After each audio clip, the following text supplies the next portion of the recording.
Hi. Hello. Okay, we're going to read a verse today in Job. I almost said Job, but in Job or Job. We're going to read verse 28 all the way through. And it's basically about where wisdom is found. And remember that discussion that I had that said that people like to argue about the right and the wrong way to serve God, the right or the wrong way to look for wisdom, basically, instead of just having a relationship with God. And in Job 28,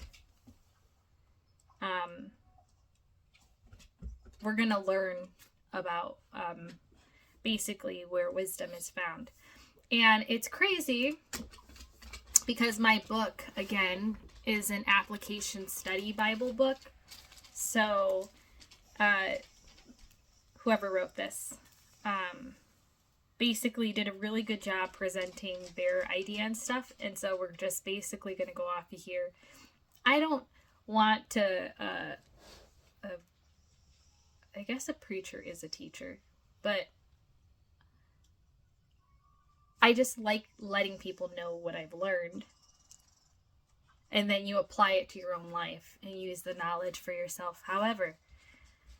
And it's not meant to be taken so personally or anything. It's just things that I'm coming across in my spiritual journey. And you guys can do this too on your own time. Rather, it's questions about yourself or just where God's taking you. And honestly, in my life, Bentley, honestly, and come on, please. So basically, in my life, my relationship with God started at a very young age. I had a lot of curious questions, and I didn't necessarily get an answer right away. And he would usually answer me in my dream state when I was younger. I used to have dreams that would like basically let me know. Sorry guys, my hair's so full of knots. But basically in my dream state, I would have a lot of dreams that would like let me know about things in my future, like little pieces, like little puzzle pieces. And then it's cool to see my life unfold and remember that I once was giving signs of the things panning out the way that they did. Like I knew my husband would have the name Alan of some capacity, and my husband's middle name is Alan. I knew I'd have a beagle, and it's not something I necessarily prayed about or asked for, but I remember always drawing pictures and always drawing a beagle, like that particular dog, and always like when we go to the store, I'd buy like little Sam's, like just I liked beagles, and it's not even necessarily that it was my favorite dog. I loved Dalmatians, but for some reason, whenever it came down to me depicting pictures of what my family would look like when I was younger, I would always draw a beagle. Really weird. But I think that was like God's way of like speaking to me. And so that's why I always say, like, if you're looking for a relationship with the Lord, but you're unsure about how to use the Bible, when you're praying, ask Him to speak to you in the way that you feel comfortable. Rather it's in your dream state, or rather it's through, like I said, through the Bible where you just open it. Rather it's through songs that you hear on the radio. Like it's almost like a telepathic communication, but you have to be open and receptive to it. You can't be like denying the fact that He's trying to communicate with you, because once you start communicating with God, He's going to answer you. But you have to be receptive to those answers, and He's not always going to answer you the same way. And that's why it's very important to pay attention to what's going on around us, and why we should spend a lot of more time in nature. getting grounded with that, because when you're out in nature, you'll realize different things. Like I remember going on a walk with my daughter, and I had quite a few things on my mind, and I started thinking something, and then I felt like this wind just like, and it was very cold and almost like God like trying to like get me to just like basically stop, Alex. Like, look at, do you not see this wind and all this chaos? Can you not just be still? And then when I acknowledged that the wind was in fact my mind, it settled. And I know it sounds crazy, but it did. I started listening to the wind that was whistling around me, and I started acknowledging that it was God trying to get my attention. And a part of me just felt like, oh my God, I had a tornado in me. And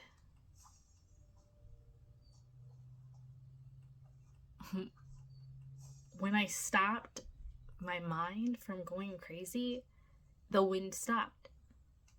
And you can call me crazy or a coincidence, but sometimes our lives are harder than they need to be because we're making it that way. And it's us who's making it that way. Okay?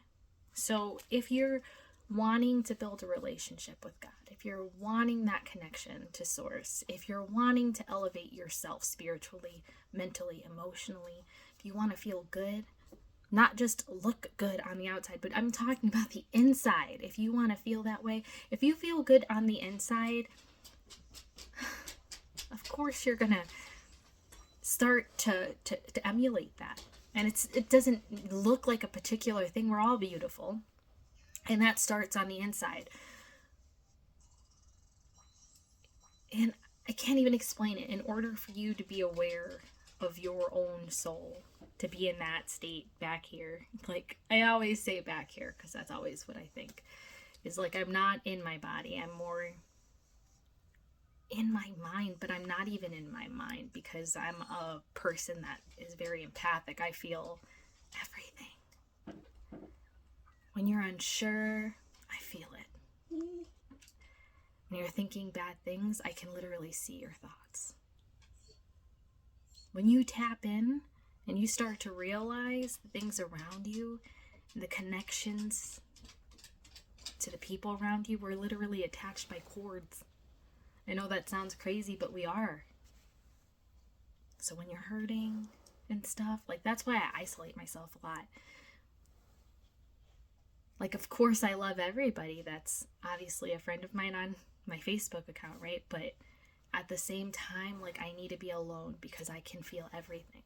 And not everyone's willing to be open about it or just ask questions and stuff. And then I just am like, whoa, I just need to be a little hermit crab. And when I feel like it's safe enough for me to handle all that energy, I can. And I'm coming into a point where I'm able to control that better now. And that's why I think recording is awesome, because I get to express myself and be myself in the comfort of my own home. And if that's what you need to do that. And you can make videos for your babies. I like making videos about spiritual stuff because I'm a spiritual being. I'm not a human being. I'm a spiritual spirit being. Okay? And I want to spread good vibrations. Okay? I want to encourage people to always do better. I'm always trying to do better. I don't think that anybody is as hard on me as I am on myself. And so I'm super sensitive if someone critiques me, because I'm critiquing myself times 1,000. And so whenever I'm putting videos on how to make yourself, I'm also preaching to myself. I'm talking to myself too. I'm learning and developing every day. Sorry to see Ava, she's back there.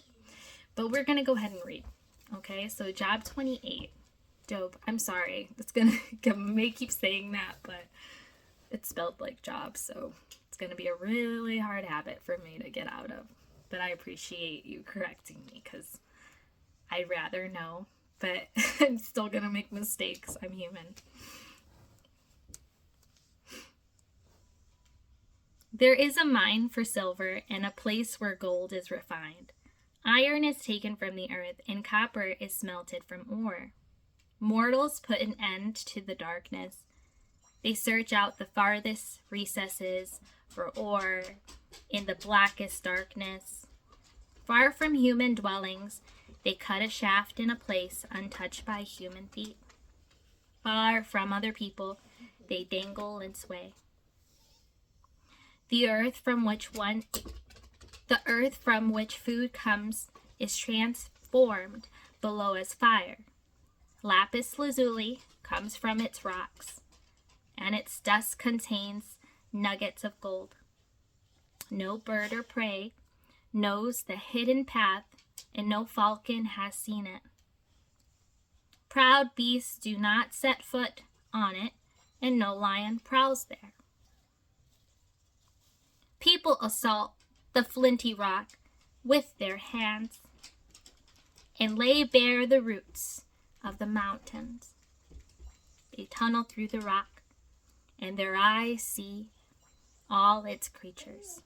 I'm sorry, treasures. I don't know why I said creatures. Maybe that's important. I always think that, maybe there are accidents, but maybe there's some part that's true to it. Maybe all of God's creatures are all of his treasures. They search the source of the rivers and bring hidden things to light. But where can wisdom be found? Where does understanding dwell? No mortal comprehends its worth. It cannot be found in the land of the living. The deep says, "It is not in me." The sea says, "It's not with me." It cannot be bought with the finest gold, nor can its price be weighed out in silver. It cannot be bought with the gold of Ophir, with precious onyx or lapis lazuli. Neither gold nor crystal can compare with it, nor can it be had for jewels of gold. Coral and jasper are not worthy of mention. The price of wisdom is beyond rubies. The topaz of Cush cannot compare with it, and it cannot be bought with pure gold. Where then does wisdom come from? Where does the understanding dwell? It's hidden from the eyes of every living thing, concealed even from the birds in the sky. Destruction and death say, only a rumor of it has reached our ears. For God understands the way to it, and he alone knows where it dwells. For he views the lands of the earth and sees everything under the heavens when he established the force of the wind and measured out the waters. And when he made a decree for the rain and a path for the thunderstorm, then he looked at wisdom and appraised it. He confirmed it and tested it. And he said to the human race, the fear of the Lord, that is wisdom, and to shun evil is understanding. So, before I get into what this teaches, I'm going to let you know what I understood from there. So basically, the fear of the Lord is what gives you the wisdom to shun what is evil, right? So to be a good person, we were made with a conscience awareness. We understand that even if we come from a bad background or a bad home or broken family or just whatever we went through in our life, we know how it made us feel. Do you understand? If you didn't like getting hit by your parents, if you didn't like that they were divorced, if you didn't like your parent bringing home different suitors, if you didn't like being touched, if you didn't like people being aggressive with you, if you didn't like, being misunderstood, if you didn't like always feeling like the oddball out, if you didn't like how those things made you feel, then it is safe to understand that those things aren't good. So we shouldn't make other people feel the horrible things we felt. That is what it means to be good. It means I am going to be better. Better than people were to me. I'm going to be a better mother. I'm going to be a better sister. I'm going to be a better spouse. I'm going to be a better teacher. I'm going to be a better doctor. I'm going to be a better police officer. I'm going to be a better president. That is wisdom. When people are afraid that there's going to be a consequence to their action, that teaches them wisdom. That teaches them not to steal, not to rape, not to kill, not to vandalize. That's why there are consequences. So if you deny having a conscience, you can't deny the law and the consequence for those negative actions. It wouldn't feel good to get stabbed. It wouldn't feel good, to have your work vandalized. It wouldn't feel good to come home to nothing.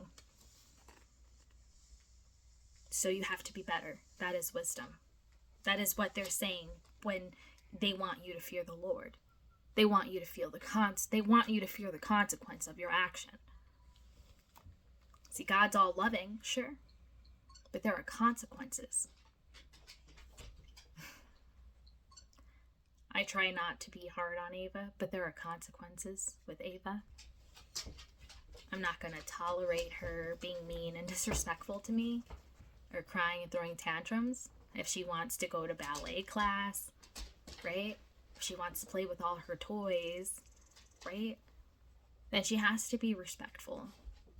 And understanding that everything her dad and I do, we do it for her, but we do get tired.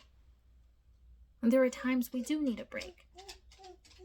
And also as a parent, don't be afraid to talk to your child and let them know, hey baby, I worked so hard today. And I know that you want to jump around and be crazy instead of just yelling at them. Talk to them. Let them know how you're feeling. I'm tired. My head kind of hurts. And I'm hungry. Do you want to have a snack? Do you want to settle down with me? Can we do something quiet? I need your help cleaning. Sympathy, empathy. The only way we can get better is if we do better. And that is wisdom. And when it talks 28 to about 19, 28, Job 28, but verse 12 to 19, I'm not going to read it all again, guys. You can follow along on your own. And they have online scriptures you can read there for free if you're wanting to follow along. But that's talking about like people that have stones and believe in like the healing properties that is in like tiger's eye, lapis lazuli, rubies, whatever. If you're someone who likes to wear these things or orange calcite, there's a bunch of them, okay? Look up your stones and your gems. The reason why like God doesn't want people to like use those on a total dependency, it's because if you keep yourself at, for instance, the same mind frame your whole life, you're never going to grow and develop, okay? I mean, sure, maybe you were into Backstreet Boys and then, bell-bottom jeans, but after a while, everything changes. Your taste in music may change, your wardrobe, you change, your hometown, your friend. You're meant to grow and develop, right? So if you're going to those things because you're looking for like God and a connection to source in those things, you're not meant to be like lost and consumed by a rock. And this is actually from the beach. It's not a special stone, but it's special to me. You see what I mean though? But what I mean is to say, like, let's say there was a memory that was connected to this rock. This rock I actually got with Ava. Okay, let's say something happened to Ava, God forbid. Nothing's happening to my daughter, Lord Jesus, watch over her. But let's say something happened and I can't go anywhere without this rock. So this rock literally is consuming I put all of my energy and love that I had for Ava, I trapped it into this one memory, and that one memory is connected to this one rock. I can't leave anywhere without it. I'm super anxious without it, right? Well, God doesn't want us to be anxious. He doesn't want us to be worried. He doesn't want us to be petrified. He doesn't want us to be stuck on one thing, the one physical thing that can't breathe. It can't grant me any magic powers. But if I invested that time in the Lord, right, He'd continue to push me forward and let me know where it is I'm supposed to go so I could get past that one memory. I don't have to be stuck there. That one memory could be a part of my life, but I'm meant to keep going. He doesn't want us to hold on to anything and give it power over our lives. Okay? You can get lost like that. That is wisdom.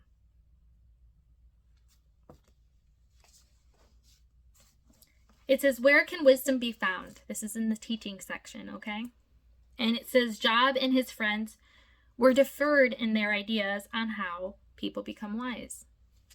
And it talks about a few of his friends and himself and like what they thought their idea of being wise was. Eliphaz, Eliphaz. Wisdom is learned by observing and experiencing life. Do you believe that? I believe that. I believe that by watching people's mistakes, I can learn not to do those things. And by watching people triumph, I can learn their habits and triumph. I believe that going through hard times teaches me how to overcome hard times. Absolutely. And Bildad said that wisdom is inherited from the past. Trustworthy knowledge is secondhand. I believe that's true. The Bible, history books, right? They all teach us things that have happened in the past, right? So we don't repeat those things. The source of knowledge. So when we learn again from our grandparents, our great-grandparents even, the way that they live their lives, we can live a different life. And then there was Zophar, Z-O-P-H-A-R. Wisdom belongs to the wise. He based his advice on his wisdom that had no other source than himself. I guess there are people who think that they know everything and that they're never wrong. But I have a really hard time putting my trust in people. I can learn their stories and understand how things panned out, even in my own life. But I would never just take a man's word for it necessarily. I mean, wisdom, I guess, could be facts, things that are proven. And that's why, it's hard not to have faith. I have faith. I just don't put my faith in people. So,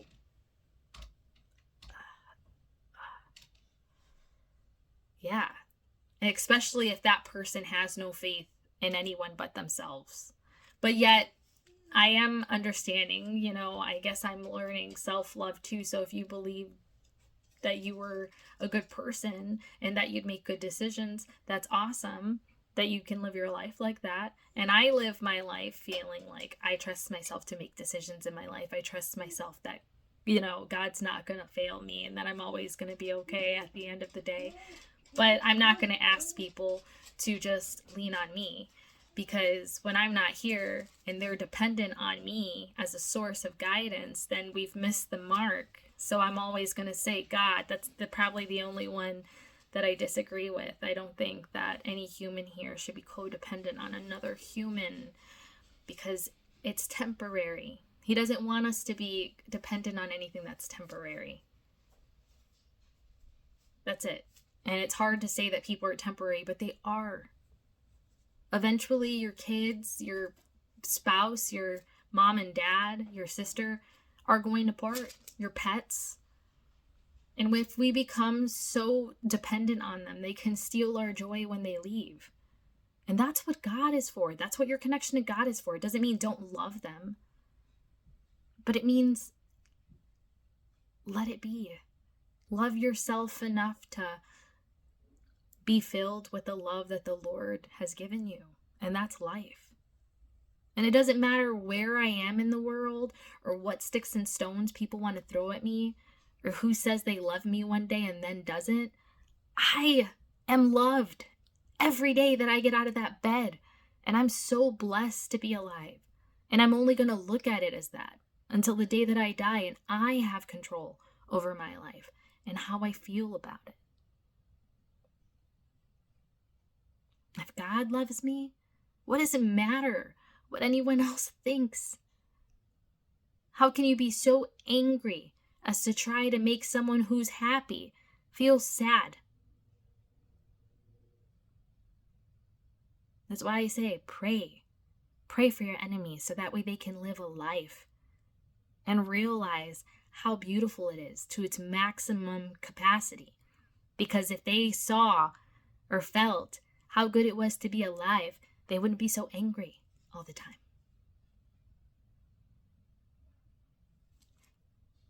Job said, God is the source of wisdom, and the first step toward wisdom is to fear God.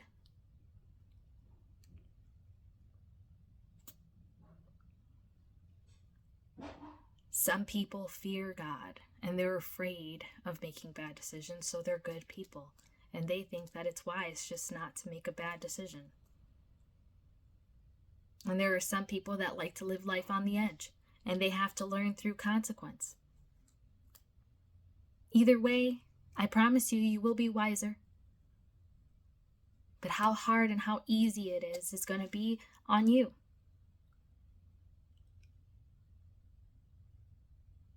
You can't be so afraid to not live, though. Let me tell you that.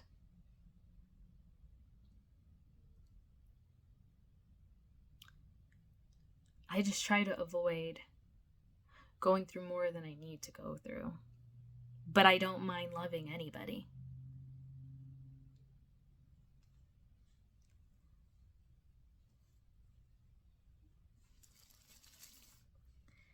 But yeah.